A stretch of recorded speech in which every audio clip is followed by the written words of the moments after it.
जितने भी न्यूट्रिएंट्स हैं, वाटर है, इलेक्ट्रोलाइट, ये सेल मेम्ब्रेन के द्वारा सेल के अंदर आते हैं और सेल के अंदर के अनवांटेड वेस्ट और कार्बन डाइऑक्साइड सेल से बाहर जाते हैं।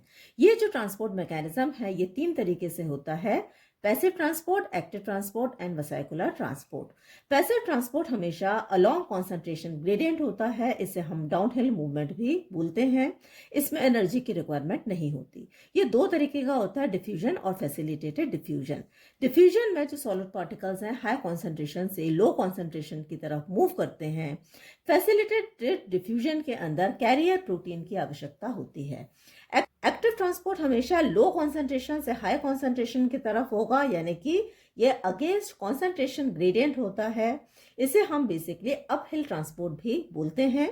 2 तरीके से हो सकता है, primary active transport and secondary active transport. Primary active transport में जो एनर्जी है वो लिबरेट होती है from the breakdown of ATP.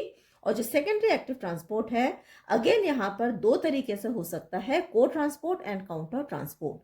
को ट्रांसपोर्ट में जो आयंस का मूवमेंट है ये सेम ही डायरेक्शन में होता है, जिसे हम सिम्पोर्ट बोलते हैं, यानी कि एक आयन जाएगा उसके साथ में दूसरा आयन भी अंदर जाएगा। को ट्रांसपोर्ट के अंदर जब एक आयन जाता है उसके बदले में जो दूसरा आयन है ये बाहर आता है, इसे हम एंटी ट्रांसपोर्ट भी बोलते हैं। दोनों जो ट्रांसपोर्ट मैकेनिज्म है ये सोडियम आयंस के द्वारा होते हैं।